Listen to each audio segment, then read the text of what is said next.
Salam dostlar, bu mövzumuzda biz danışırıq zaman mürəkkəbliyi və sıralama alqoritmlərindən. Zaman mürəkkəbliyi nədir? Verilən bir məsələdə giriş ölçüsünə görə alqoritmin sürətini ölçən bir anlayışdır. Bu nə deməkdir? Yəni bizə siyahı verilə bilər, bir massiv verilə bilər, matriks verilə bilər və s. Və yaxud da heç bir siyahı verilmədən də zaman mürəkkəbliyi ölçülə bilir. Ümumiyyətlə zaman mürəkkəbliyinə əsas təsir edən amil dövrlərdir.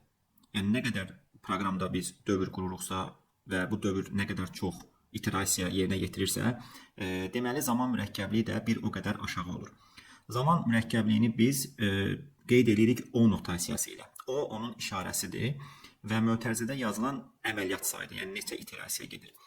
Ümumiyyətlə biz ən sürətli zaman mürəkkəbliyindən danışsaq, deyirik ki, heç bir dövr istifadə olunmursa, heç bir təkrarlanma əməliyyatı, rekursiv bir funksiya əgər yoxdursa proqramımızda, bu O1 zaman mürəkkəbliyidir. Yəni constant time giriş ölçüsündən asılı deyil.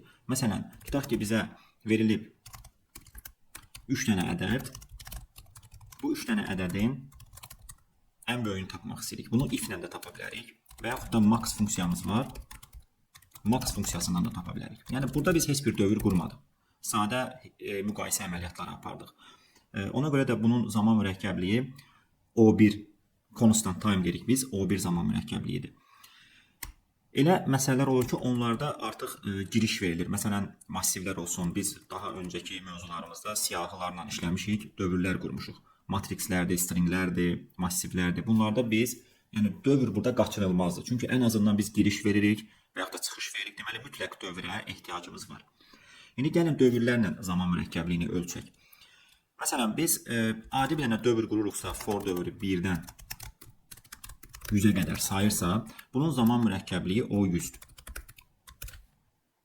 Amma biz dövr quranda bizə verilən girişə görə dövr qururuq. Məsələn, girişdə n verilibsə, biz bunu n-ə qədər aparırıqsa, onda bunun zaman mürəkkəbliyi olur O(n). Yəni n iterasiya baş verir burada. Zaman mürəkkəbliyində biz nəyə diqqət eləməliyik? Bizə ayrılan 1 saniyəyə görə təxmini n-in qiyməti 1 milyon ola bilər.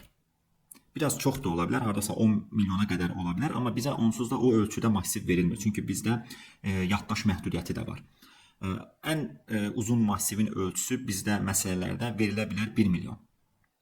Deməli, biz bir dənə dövr qururuqsa, bu 1 milyon əməliyyat deməkdir və 1 milyon üçün bu linear xətti zaman mürəkkəbliyidir. Xətti zaman mürəkkəbliyi, yəni bir addım bir dövr qurub nəyisə axtarırıq və yaxud da nəyisə hesablayırıq, cəmi hesablaya bilərik, axtarış edə bilərik və s. İndi gəlin belə deyək ki, əgər bu iç-içə dövr olsaydı, vəziyyət dəyişir. Çünki iç-içə dövrlərdə artıq iterasiya sayı onların hasili qədərdir. Məsələn, biz bir dənə burada dövr açsaydıq və bu dövr davam eləsəydi, hər hansı bir k ədədinə qədər və yaxud da n-in elə özünə qədər davam eləsəydi, bunun zaman mürəkkəbliyi olacaqdı O(n) kvadrat.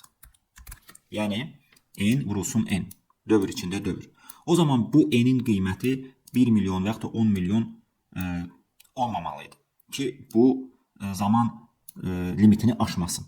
Deməli, bu daha kiçik olmalıdır ki, bunların hasili gəlsin təxmini bu ədədə bərabər olsun. Biz də götürürük, deyirik ki, onda n-in qiyməti təxmini maksimum 5000 ola bilər. Ki, n kvadratı zaman mürəkkəbliyi 1 saniyəni aşmasın. Və bunu daha da artırmaq olar. Deyək ki, məsələn, 3 dənə iç-içə dövr, 4 dənə iç-içə dövr və s. Yəni, biz artıq o balansı qorumağa çalışmalıyıq.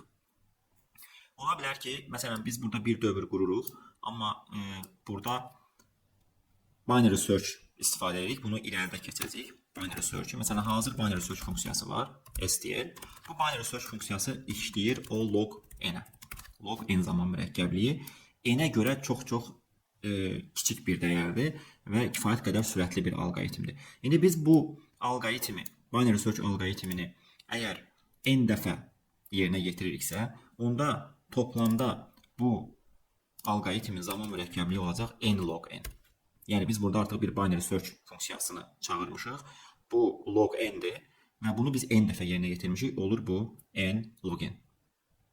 Bu xətti zaman mürəkkəbliyindən biraz daha çox iterasiya aparır. Yəni bunlar çox yaxındılar bir-birinə. Baxın buradakı siniflərdə də biz qeyd etmişik. ON sonra n log n gəlir. Yəni ON daha sürətlidir, amma bunlar çox yaxındır. Yəni 1 saniyəni aşmırlar demək olar ki. Sonra bizdə var məsələn kvadrat kök zaman mürəkkəbi. Yəni dövrü qururuq n-ə qədər yox, square root n-ə qədər.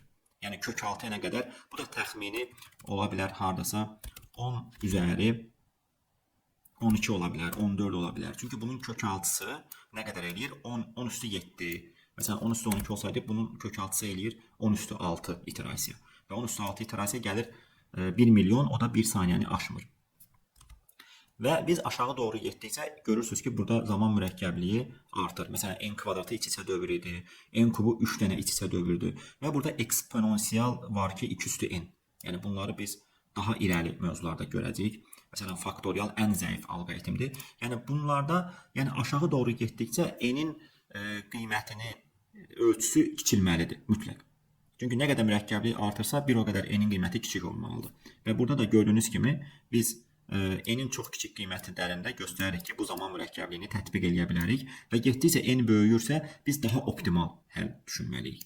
Məsələn, o üstü n, n log n və yaxud da 10 üstü 18 üçün biz constant time, yəni o1 zaman və yaxud da log n zaman alqoritm yerinə yetirə bilərik. İndi gəlin keçək sağlama alqoritmlərinə. Sağlama alqoritmlərində biz başlayırıq birinci bubble sortdan. Ümumiyyətlə bu alqoritmləri biz niyə öyrənirik? Gəlin belə bir şey deyim sizə. Biz ən çox istifadə edəcəyik sort alqoritmi. Yəni bu bizim demək olar ki, bütün məsələlərdə işimizi görür. Lakin bundan öncə biz öyrənirik bubble sort, insertion sort, selection sort. Bunları öyrənməkdə məqsədimiz odur ki, alqoritmik düşüncəni inkişaf etdirmək. Məsələlərdə ola bilər ki, bu alqoritmin hansısa bir modifikasiyasını tətbiq edək. Ən azından sağlama alqoritmlərinin necə işlədiyini anlamaq. Birinci başlayırıq bubble sortdan. Ümumiyyətlə sıralama bir siyahı üzərində baş verir. Yəni bizim əlimizdə bir siyahı var. Biz o siyahını sıralamaq istəyirik. Artan sırada, azalan sırada və yaxud da başqa bir parametrə görə sıralaya bilərik. Çeşidləmək. Yəni çeşidləmə alqoritmlərini irəlidə biz çox istifadə edəcəyik. Yəni burada məqsəd axtarışı sürətləndirməkdir. Yəni bir informasiya nə qədər çeşidli olarsa, bir o qədər orada axtarış sürətlənər. Ona görə də biz sıralama alqoritmlərini bilməliyik. Bizim deyək ki, bir dənə massivimiz var. Məsələn, elə gəlin buradan götürək həmin nümunəni. Məsələn, bu massivi götürək. Bu massivin 5 elementi var və n-in qiymətini birbaşa təyin edək. 5. Bubble sort alqoritmi necə işləyir? Yəni burada tutaq ki, biz artan sırada düzmək istəyirik bu siyahını. Artan sırada. Bubble sort 2 yanaşı gələn elementləri müqayisə edir. Məsələn, 5 ilə 3-ü, sonra keçir 3 ilə 8, bu şəkildə müqayisə ilə gedir. Görsək ki, soldakı element sağdakı elementdən böyükdür. Məsələn, 5 3-dən böyükdür və biz artan sırada düzmək istəyirik. Onda bu 5 ilə 3-ün yerini dəyişdirir. Yəni 3-ü keçirtir sola, 5-i keçirir sağa. Bu sadə bir əməliyyatdır. Yəni biz bunu massivlərdə də görmüşük ki, 2 yanaşı gələn elementi necə müqayisə edə bilərik? Məsələn, AJ böyükdürsə AJ plus 1-dən. Bunlar qonşu elementlərdir. Əgər bu baş verirsə, biz bunların yerini dəyişmək istəyirik. Necə dəyişirik? Hazır swapla dəyişə bilərik. Məsələn, AJ ilə AJ plus 1 yerini dəyişsin.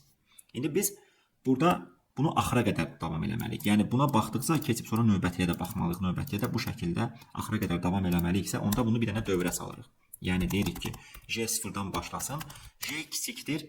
Bu olacaq n-1-ə qədər. Niyə görə? Çünki biz ən son bu elementə çatsaq, bunun sağ qonşusu var.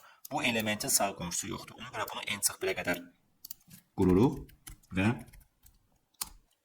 burada bir keçidi tamamlayırıq. Biz o keçidə round deyirik. Yəni burada bizim edəcəyimiz işləri. Gəlin baxaq, necə işləyəcək bu. Bu birinci 5 ilə 3-ü müqayisə edəcək, dəyişdirəcək. Alacaq 3, 5, 8, 4, 2. Sonra keçəcək növbəti 2 dənəyə baxacaq. Növbəti 2 dənəyə baxanda görəcək ki, orada dəyişməyə ehtiyac yoxdur. Siyahı qalacaq 3, 5, 8, yenə 4, 2. Sonra keçəcək növbəti 2 elementə baxanda görəcək ki, yəni burada 8 keçməlidir sağa, 4 keçməlidir sola. Ona görə alınacaq 3, 5, 4, 8, 2 və son olaraq 2 qonşu elementə baxacaq. Görəcək dəyişməlidir, dəyişdirir. 3, 5, 4, 2, 8. Bu bir dənə keçidi tamamladı. Amma massiv hələ də sıralanmadı. Bəs burada nə baş verdi? Bir keçiddə əslində baş verən sonuncu elementin gəlib öz yerinə düşməsidir. Məsələn, ən böyük element hansıdır? 8. 8 ilk keçiddə gəlir öz yerini tapır. Bu da olmalıdır ən sonuncu yerdə. Və gördüyünüz kimi burada 8 gəlib öz yerinə düşür və biz indi nə etməliyik? Bundan əvvəlkiləri də öz vəziyyətinə gətirməliyik, doğru yerlərinə gətirməliyik. Əgər artan sırada düzmək istəyiriksə. Onda bubble sort deyir ki, bir dənə də keçid elə. Yəni qayıt yenidən bu siyahını, ən son alınan siyahı üzərində yenidən bir də bu keçidi reallaşdır. Bunun üçün biz deməli bu prosesi təkrarlamalıyıq. Baxın, bu proses təkrarlanmalıdır. Bunu biz təkrarlamaq istəyiriksə, onda bunu da bir dənə dövrə salmalıyıq. Və nə qədər təkrarlayacaq? Gəlin ona baxaq. Ondan sonra davam edərik. 8 yerinə düşməlidir. 4 gəlib yerinə düşməlidir, 5 gəlib yerinə düşməlidir və 3 yerinə düşəndən sonra 4 dənə element yerinə düşürsə, avtomatik o bir dənə qalan da öz yerini tapır. Məsələn, 5 nəfərdir, 5 dənə yer var. Hər kəs öz yerində əyləşməlidir. Bu 5 nəfərdən 4 nəfəri öz yerinə əyləşirsə, avtomatik o qalan bir nəfər də öz yerini doğru tapmış olur. Yəni burada da deməli biz belə başa düşürük ki, bu toplamda bu proses burada əgər n dənə element varsa, n çıx bir dəfə davam etməlidir. Yəni 8 yerinə düşəcək, 5, 4, 3 bitdi. Toplam neçə dənə? 4 dənə element yerinə düşəcəksə, bu n elementli massivdə n çıx 1 element deməkdir. Yəni biz bunu bir dənə dövrə salırıq. Bunu da kiçikdir n çıx 1-ə qədər aparırıq ki, n çıx 1 iterasiyana bu prosesi təkrarlasın. Və bizim bubble sortumuz hazırdır.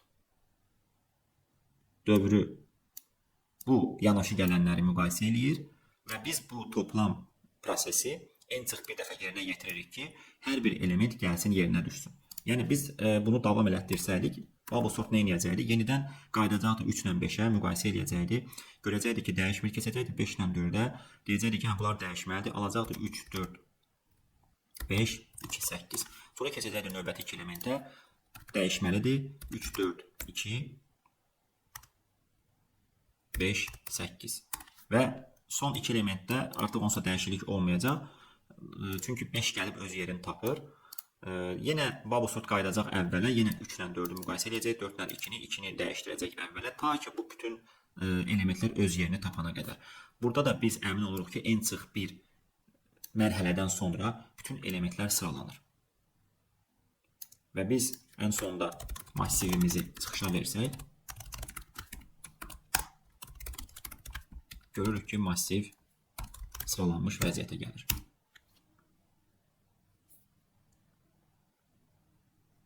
Artan sırada.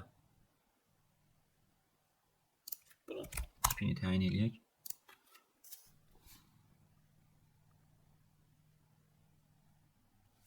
Bəli, elementlər artan sırana vəziyyətə gəldi. İndi gəlin bu alqoritmi analiz edək. Neçə dənə dövr var? 2 dənə. Bu dövrlər hər ikisi n əməliyyatdır. Yəni burada baxmayaraq ki, biz n çıx 1-ə qədər aparırıq, bu onsuz da çox da fərq eləmir. Yəni n ilə n çıx 1 asimptotik olaraq eynidir. Deməli, 2 dənə iç-içə dövr biz demişdik ki, zaman mürəkkəbliyi n kvadratıdır. N kvadratı deməli bizdə n-in hardasa maksimum 5000 qiyməti üçün biz bubble sortu tətbiq edə bilərik.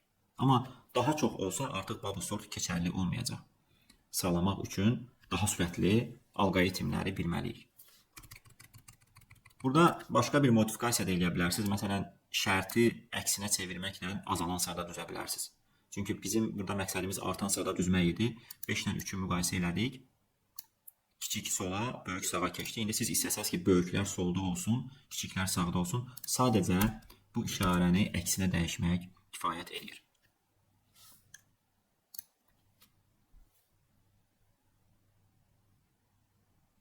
Bəli, azalan sırada düzmüş oluruq.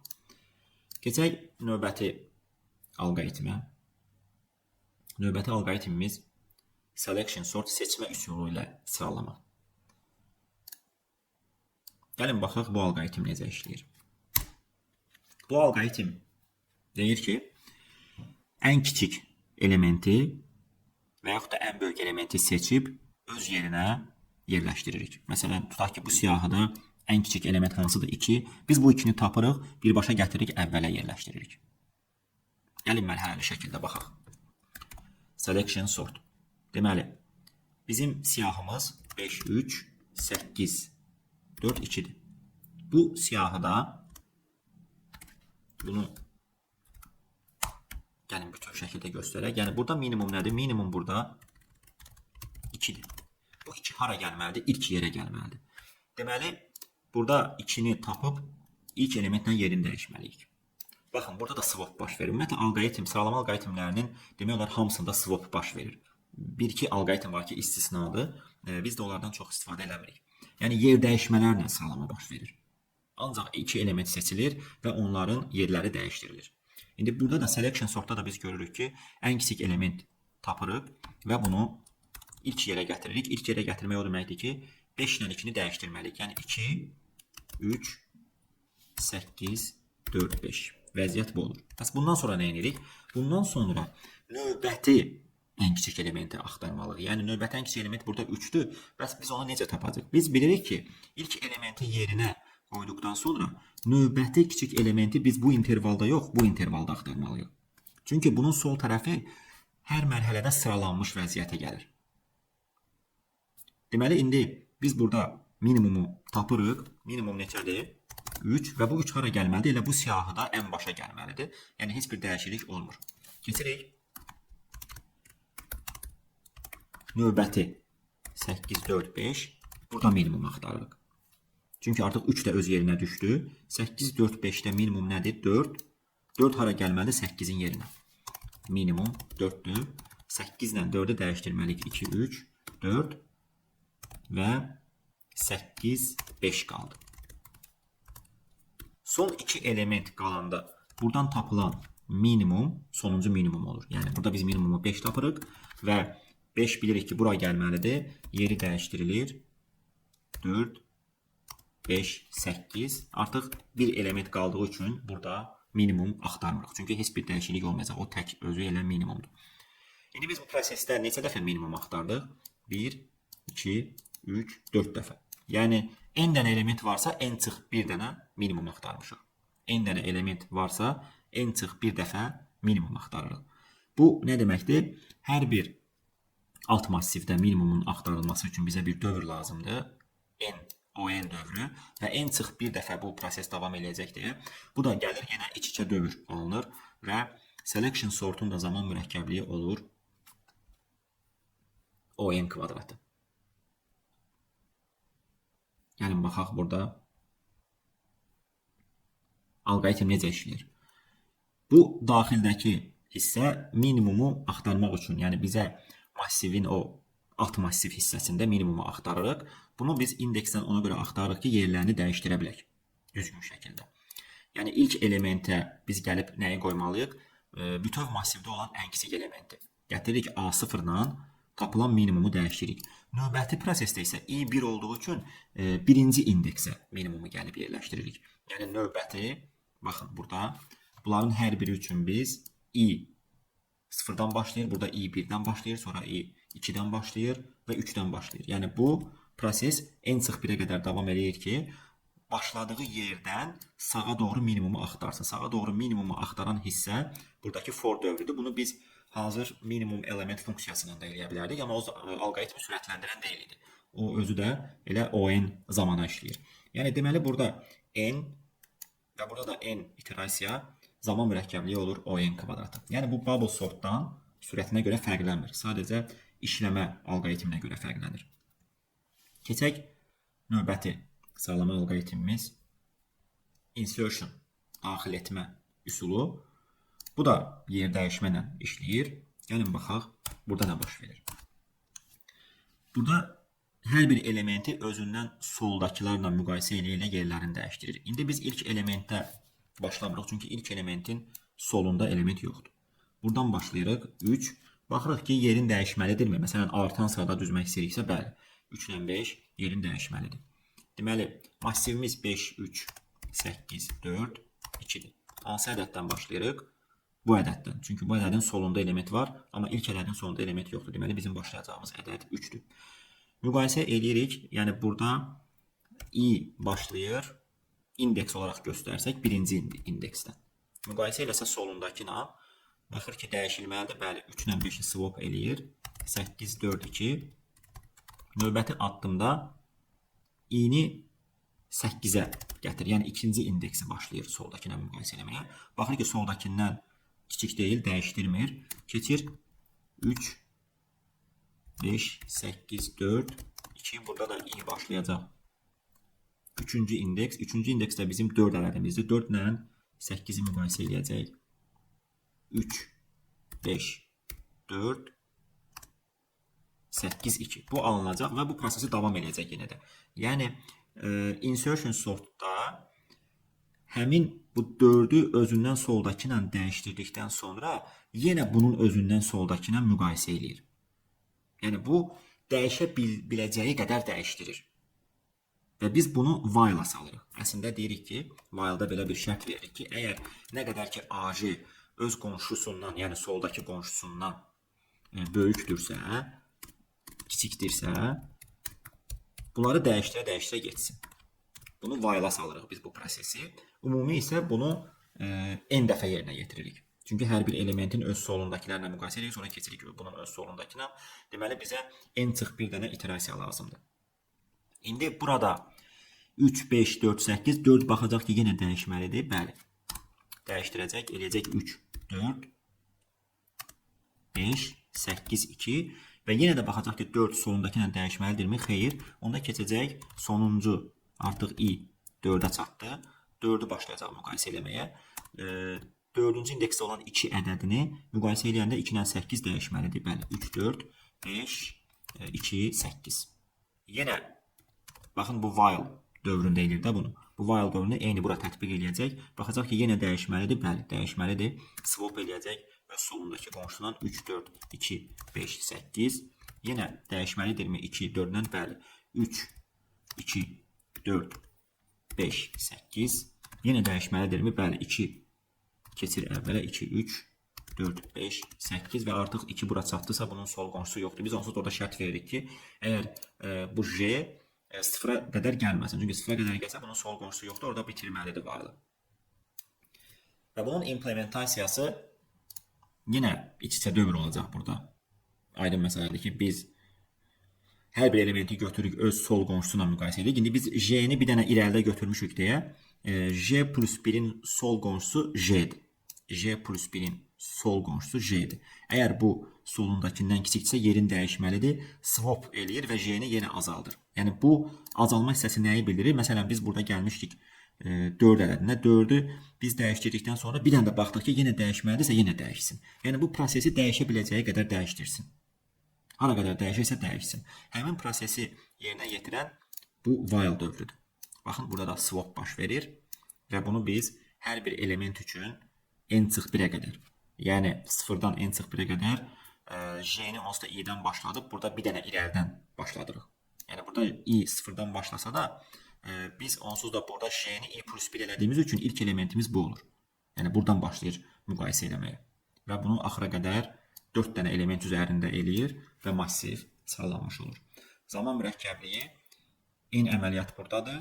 Bu da ən pis halda özündən solda bütün elementlərlə dəyişdirilsə, bu da olur n əməliyyatı. Dövr içində dövr olur n kvadratı.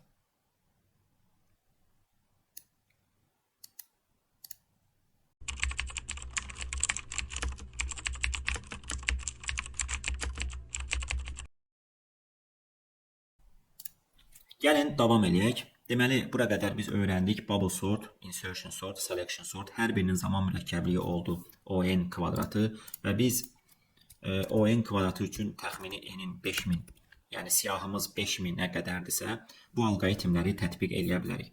Bəs siyahımız daha çox olsa nə etməliyik? Deməli, daha sürətli alqoritm düşünməliyik və həmin alqoritmləri gəlin öyrənək. Bunlardan birincisi count sortdur. Count sort alqoritmi necə işləyir? Gəlin baxaq. Biraz siyahımızı böyüdək. Məsələn, burada 1 əlavə eləyək, 3 əlavə eləyək, təkrar ədədlərimiz olsun. Məsələn, 2-dən də 2 olsun, 1-dən də 5 olsun. Bizim burada olur 2, 4, 6, 8, 10 dənə elementimiz. Count sort adından göründüyü kimi saymaq deməkdir. Yəni bu sayaraq sıralayır. Nəyi sayır? Hər bir ədədin sayını. Məsələn, count sort deyir ki, 1 ədədindən neçə dənədir? Bizim bir dənə count massivimiz olur burada. Məsələn, count 1 birlərin sayını saxlayır. Birdən bizdə neçə dənədir? Gəlin burada məsələn hansısa bir ədədi dəyişək. Məsələn 8-i də 1 eləyək. Deyək ki, 1 neçə dənədir? 2 dənə. Sonra count 2 2'lerin sayını saxlayır. Neçə dənə 2 var bizdə? 3 dənə 2 var. Count 3 3'lerin sayını saxlayır. Neçə dənə 3 var? 1 2 2 dənə 3 var. Count 4 4'lerin sayı. Bu siyahıda neçə dənə 4 var? Bir dənə 4 var. Və count 5 5'lerin sayı. Neçə dənə 5 var? 2 dənə 5 var. Və bundan sonra davam etmirik biz. Çünki bizim burada ən böyük ədədimiz 5 olduğu üçün, deməli bizim saxlayacağımız ən böyük indeks 5 olmalıdır. Yəni biz 6'ların sayını, 7'lerin sayını saxlamaq məcburiyyətində deyilik. Onsuz da yoxdur onlar siyahıda. İndi bundan sonra count sort nə edir? Count sort deyir ki, sənin siyahında ən böyük ədədin 5-dir, ən kiçik ədədindəki 0-dır deyək ki. Yəni count sortun belə bir məhdudiyyəti var ki, ən kiçik ədədin 0 ola bilər siyahıda. Ən böyük ədədin də hardasa 1 milyona qədər ola bilər ki, biz burada yaddaş istifadə edirik axı. Maksimum 10^6 yaddaşı göndərə bilərik bura. Ona görə də count sort sürətli işləsə də belə bir məhdudiyyəti var bunun. Yəni ədədlərin intervalı 0 ilə 10^6 intervalında olmalıdır. Amma zaman mürəkkəbliyi də təxmini ilə həmin bu zaman mürəkkəbliyi olur. Hardasa 1 milyon. Ən pis halda 1 milyon zaman mürəkkəbliyinə işləyir. Yəni n üçün kifayət qədər sürətlidir digər sağlama alqoritmlərinə baxanda. Və bundan sonra nə edir? Count sort deyir ki, bundan sonra ən kiçik ədədindən başla. Burada ən kiçik ədədin nədir? 1. Neçə dənə var bundan? 2 dənə. Onda 2 dənə 1 yanaşı qoy. Və məntiqlisi də budur ki, bu birlər hamısı yanaşı gəlməlidir. Biz artan sırada düzürük. Sonra nə edir? Deyir, keç bax 2-dən neçə dənədir? 2-dən 3 dənədir, onda 3 dənə 2 yanaşı qoy. Və davam elə. 3-dən neçə dənədir? 2 dənə, onda 3 dənə, 2 dənə 3 yanaşı qoyuruq. 4-dən 1 dənədir, 5-dən 2 dənədir və massivimizi artan sırada düzmüş oluruq. 2, 4, 6, 8, 10 dənə element burada, 10 dənə element burada. İndi gəlin baxaq, count sort bunu necə edir? Count sort hər bir ədədi count massivində sayır. Baxın, bu proses bizdə saymaq prosesidir. Məsələn, 2-dir, 2-ni göndərir, plus eləyir. 3-ə rast gəlib, 3-ü göndərir, plus eləyir. Deməli, hər bir count i-də biz i ədədinin sayını saxlayırıq. Bu da bizdən girişdə verilən massivdir əslində. Yəni massivin hər bir elementini countda sayırıq. Bunu countun da maksimal ölçüsünü siyahıdakı ən böyük ədədimizin ölçüsü qədər götürürük. Bayaq biz dedik ki, burada ən böyük ədəd nədir? 5. Onda biz siyahımızın maksimum ölçüsünü 5 götürə bilərik. Yəni 5-dən artıq götürmək mənasızdır. Və yaxud da baxırsınız ki, siyahıda ən böyük ədəd tutaq ki, 1 milyon ola bilər. Onda ölçünü 1 milyon da götürə bilərsiniz. Ondan sonra count sort həmin intervalda 0-dan başlayır. Çünki burada 0 da ola bilərdi. 0-dan başlayır 5-ə qədər hər bir ədədləri gəzir. Yəni bizdə indi burada count 0 olmadığı üçün sayı 0-dır. Ona görə bura biz 0 yerləşdirməmişik. 0-dan başlayır, hara qədər 5-ə qədər dövr qurur. Baxın, bu həmin dövrdür. Deyir ki, məsələn 0-dan neçədə nədir? 0 yoxdur. Yəni while burada məqsədi odur ki, hər ədəddən məndə neçə dənədirsə, o qədər həmin massivə soldan başlayıb yerləşdiririk. Sol o deməkdir ki, 0-cı indeksdən yerləşdiririk. 0-cı indeksdən yerləşdirə gedir.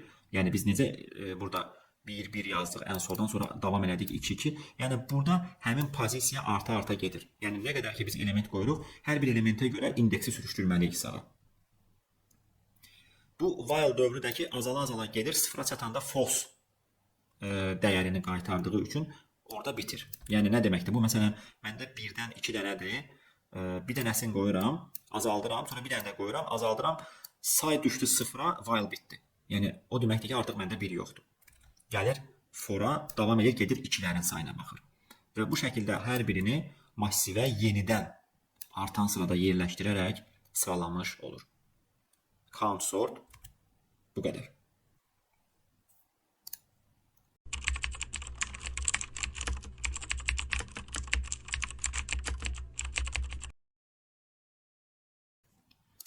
Son olaraq STL sort, standard template library, hazır kitabxana sıralama alqoritmidir. Hibrid formasında 3 alqoritmi özündə cəmləşdirir. Quick sort, heap sort və insertion sort və bu arxada tətbiq olunan bir alqoritmdir. Və bunun zaman mürəkkəbliyi olur n log n. Və bu da kifayət qədər sürətlidir. Biz demişdik ki, log burada n-ə görə çox kiçik bir ədəddir. Yəni bu linear zaman mürəkkəbliyi, yəni ON zaman mürəkkəbliyinə çox yaxın bir zaman mürəkkəbliyidir. Yəni biz artıq burada bu sıralama alqoritmini tətbiq etməklə n neçə dənədir bizdə? Olsun 10 dənə element var idi. Sadəcə sort alqoritmini çağırmaqla, gəlin bu alqoritmdə niyə görə bu parametrlər göstərilir, onları da deyək. Massivin əvvəli a plus 0 olaraq göstərilir. İterator olaraq a plus 0'dır. Sonu a plus n'dir. Bu n onsa daxil deyil, çünki bizdə n'inci element olur. Burada bir n hissəsi var, o deməkdir n. A plus n.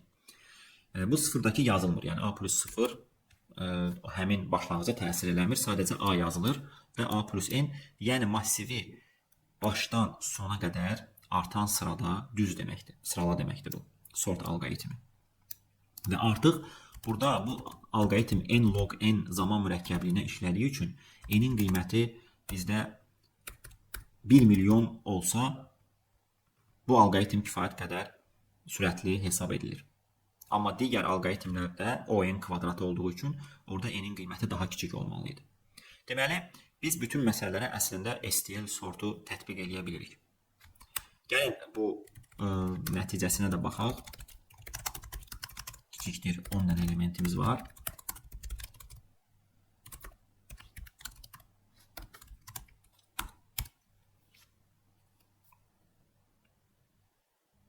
Bəli, massivi artan sırada düzmüş olduq. Həm kodumuz çox qısa oldu, həm də kifayət qədər sürətli oldu.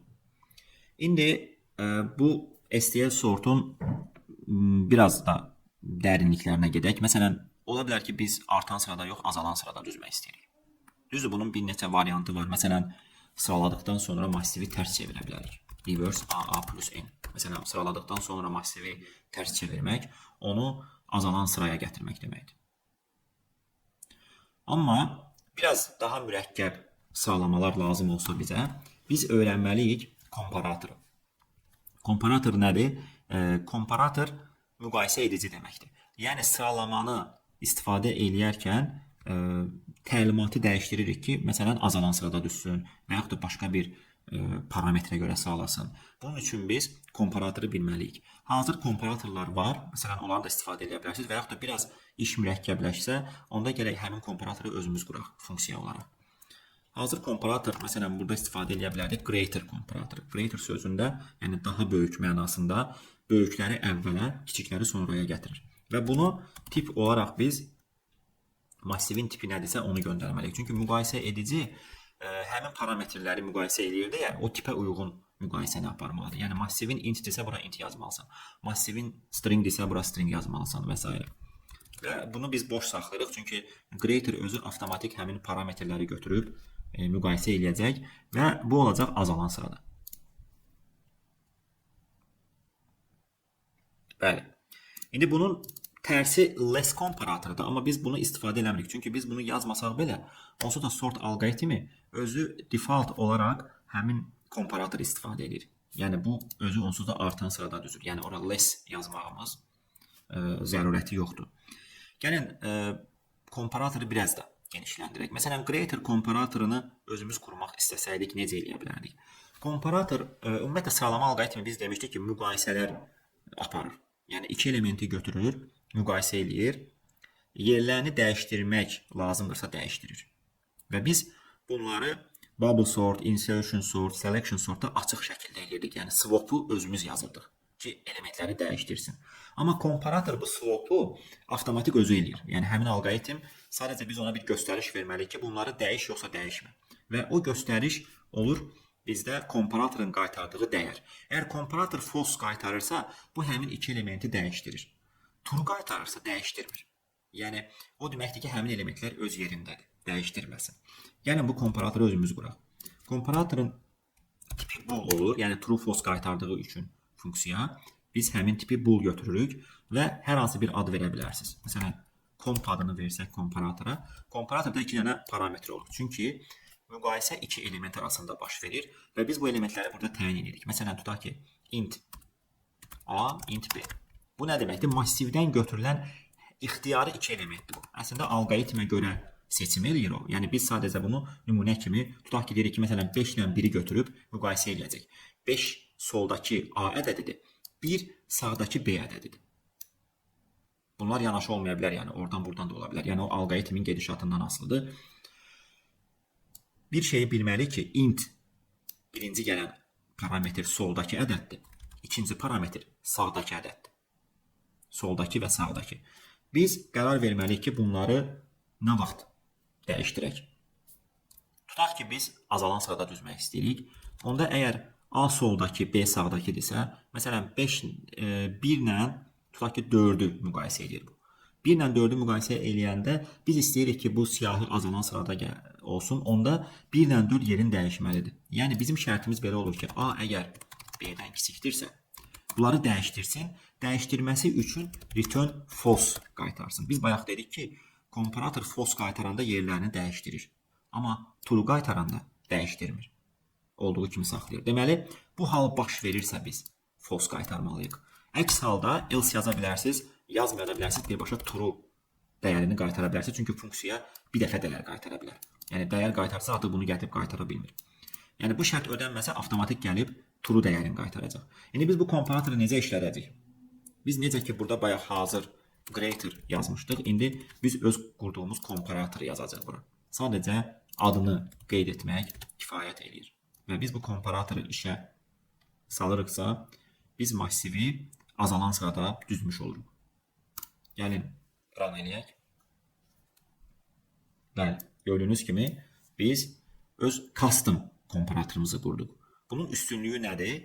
Biraz daha mürəkkəb sıralama lazım olsaydı bizə, məsələn, son rəqəminə görə sıralamaq, hansısa parametrə görə sıralamaq fərqli şəkillərdə, onda öz komparatorumuzu işlətmək daha, deyək ki, düzgün nəticə verəcək.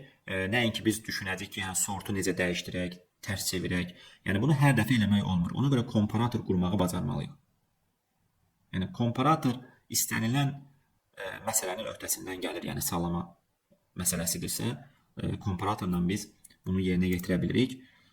Və əlavə olaraq baxaq burada nə qaldı? Məncə bir şey qalmadı. Yəni burada biz hər şeyi izah elədik. Qalır tapşırıqlarımız. İndi də keçək tapşırıqlara.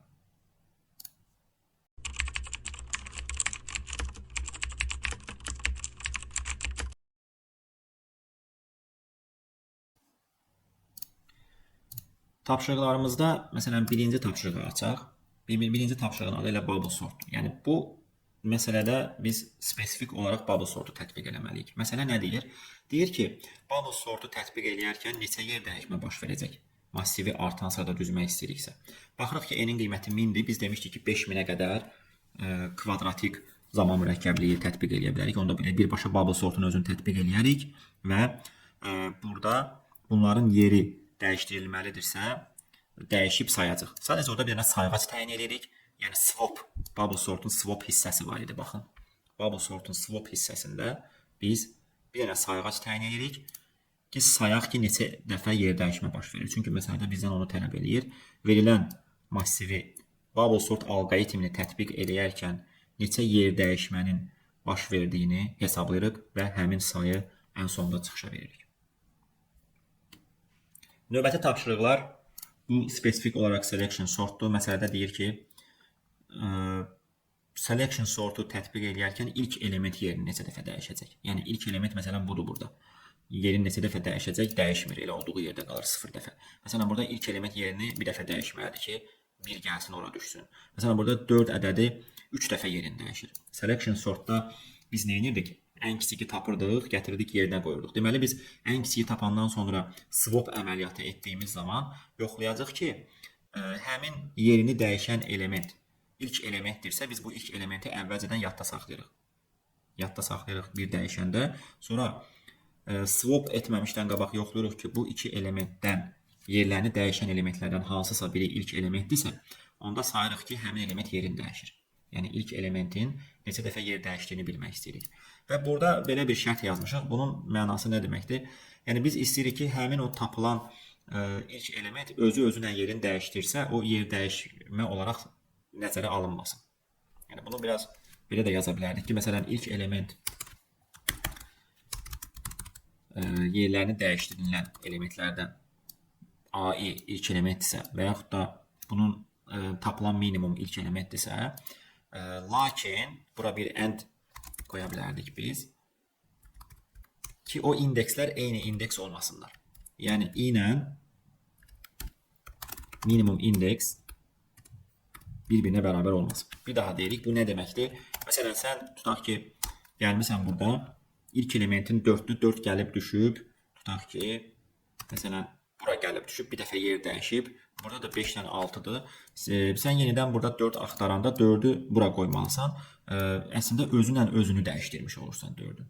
Deməli, 4 həqiqətən də yer dəyişmə eləmir. Ona görə biz burada nəzərə alırıq ki, bu 4-ün yəni minimum indeksi həmin i ilə üst-üstə düşürsə, deməli, eyni yerdədir bu element. Onları nəzərə almasın, yəni bu sayımı eləməsin. Yəni artıq saymasın. Bunu nəzərə almaq üçün bu şərti biz yazırıq. Və ən sonunda həmin sayı çıxışa veririk. Ki, neçə dəfə ilk element yerini dəyişmiş olur. C tapşırığında isə bizə deyir ki, insertion sort zamanı hər mərhələdən sonra massivin vəziyyətini çıxışa verin. Əgər massivdə dəyişiklik baş vermirsə, onda deyir o massivi həmin mərhələdə çıxışa vermə. Biz də insertion sortun hər bir mərhələsi burada başlayırdı. Burada dəyişiklik gedirdi. Dəyişiklik o deməkdir ki, yəni soldakı ilə müqayisə eləyə gedirdi. Yerlərini dəyişdirməlidirsə dəyişdirirdi. Əgər həqiqətən burada yer dəyişmə baş veribsə, bir dənə dəyişən götürürük. O dəyişənə görə bilirik ki, bu while dövrü icra olunub yoxsa olunmayıb. Əgər icra olunubsa, deməli massivdə dəyişiklik baş verib. Çünki massivdəki dəyişikliyi bildirən swapdır. Yəni swap baş verirsə massivdə elementlər dəyişir. Biz bunu hər mərhələdə 0 qoyuruq, amma dəyişiklik olsa bunu 1 edirik ki, bu 1-ə görə bilək ki, elementlər yerlərini dəyişib yoxsa dəyişməyib. Əgər element yerini dəyişibsə, onda həmin massivdə dəyişiklik baş verdiyi üçün həmin mərhələdə massivi çıxışa veririk.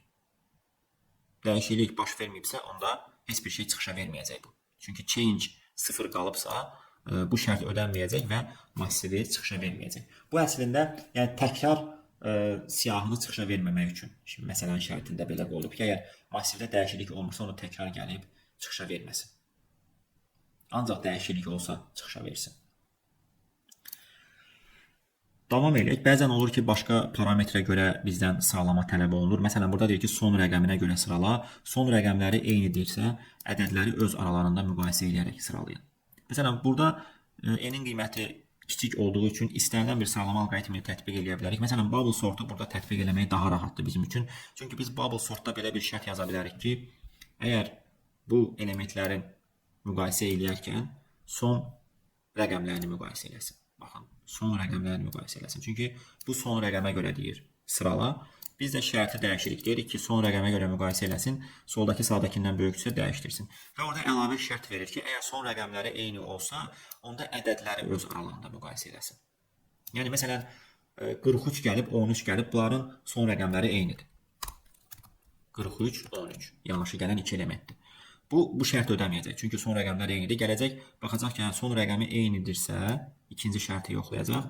Onda ədədləri öz arasında müqayisə eləsin. Yəni 43 ilə 13-ü müqayisə eləyəcək və swap eləyib 13, 43 yazacaq. Yəni kiçik ədədi əvvələ, böyük ədədi sonraya qoyacaq.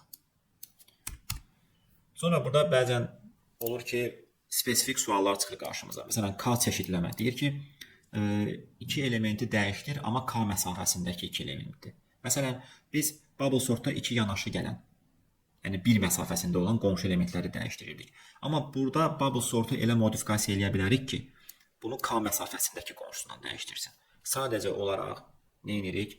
Burada AJ plus 1 yox, AJ plus K yazırıq. Çünki AJ-nin K məsafəsindəki qonşusu J plus K elementidir. Və bu dövrüdəki n çıx K-ya qədər aparırıq ki, bizdə ən belə deyək ki, qonşusu uzaq olan sonuncu elementin qonşusu J çıx n sıx k-dakı elementdir. Ona görə bunu n sıx k-ya qədər aparırıq. Məsələn, tutaq ki, bizdə 4, 1, 5, 2, 5, 3, 8 elementidir. Məsələn, K2-dir.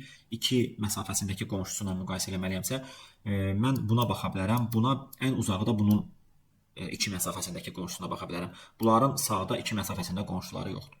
Ona görə bura qədər aparıram dövrümü. Yəni J dövrü n çıx k-ya qədər. Yəni 5 çıx 2, 3-ə qədər. Yəni ən uzağı kiçik yazmışıq da biz bura. İkinci indeksə qədər davam edir. Yəni 0,1 ikinci indeksə qədər. Ona görə bunu n çıx k-ya qədər aparmalıyıq. Necə ki, normal bubble sortda biz bunu n çıx 1-ə qədər apardıq. Çünki sonuncu elementin sağ qonşusu yoxdur. İndi də bunu n çıx k-ya qədər aparırıq ki, n çıx k-dan sonraki elementlərin k məsafəsində qonşusu yoxdur. Bu o deməkdir. Və bizdən nə istəyir burada? Deyir ki, bu alqoritmi tətbiq elə, əgər massiv sıralansa, onda neçə yer dəyişmə baş veribsə, onu çıxışa ver. Yox, sıralanmasa onda mənfi 1 ver. Çünki bu alqoritm bizə zəmanət vermir ki, massiv sıralanacaq. Sadəcə bunun təklif etdiyi bir alqoritmdir ki, deyir yoxla. Və biz də bunu çeşidləyəndən sonra bir dənə hazır funksiyadan yoxlayırıq ki, massiv sıralı vəziyyətə gəlibmi? Is sorted funksiyası true false qaytaran funksiyadır. Yəni true qaytarırsa deməli massiv sıralanıb, false qaytarırsa sıralanmayıb. Hazır funksiyadan bunu yoxlaya bilərik. Əks halda mənfi 1 verir. Yəni bu şərt ödənmirsə, onda mənfi 1, yəni bu massiv sıralanmayacaq deməkdir. Gəlin sürətli olaraq bir neçə dənə tapşırığa baxaq. Count sortdur. İstəsəz count sortu tətbiq edin və yaxud da birbaşa STL sortu da tətbiq edə bilərsiniz. Keçərlidir. Artan sırada düz deyir. Sonra məsələn string sualları olur. Deyir ki, siyahı verilib sözlər. Deyir bunları əlifba əsasına görə sıralayın. Biz normal bir string massivini sort eləsək, onsuz da oradakı sözlər əlifba, yəni ASCII cədvəli keçmişdikdə biz həmin cədvələ görə artan sırada düzüləcək. Yəni sadəcə massivin tipini string götürürsüz, string sort edirsiniz, sonra çıxışa verirsiniz. Yəni burada sözləri sıralamış oluruq. Başqa nə var burada? Məsələn, J tapşırığında siyahının ölçüsü nə qədərdir? 2000. Yəni bunu STL sortla da yaza bilərsiniz. Bubble sort, insertion sort hamısından keçərlidir. Burada ümumiyyətlə bizə deyir ki, sən massivi artan sıradan düzəndə k-cı yerdə duran ədədi tap. Yəni sort edirsiniz, k-cı elementi çıxışa verirsiniz. Burada indi k-nı 1-dən nömrəliyibsə, biz 0-dan nömrəliyirik axı massivi, ona görə k çıx birincini veririk. Başqa nə var burada? Məsələn, böyük çeşidləmə sualında görürsünüz 10/6-dır n-in qiyməti. Yəni bunu ancaq və ancaq STL sortla biz yaza bilərik. Yəni bubble sort, selection sort burada keçərli deyil. Bizə burada 10/5 dənə də əlavə sorğu gələcək. Deyəcək ki, məsələn, bu massivdə sıralamaya görə 4-cü yerdə duran element nədir, 5-ci yerdə duran element nədir, 1, 7, 2 hamısını soruşur. Yəni Q dəfə belə sorğu gəlir. Ona görə biz massivi əvvəlcədən sıralayırıq. K tapşırığı.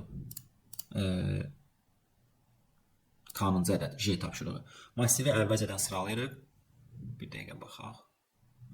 K tapşırığı düzdür.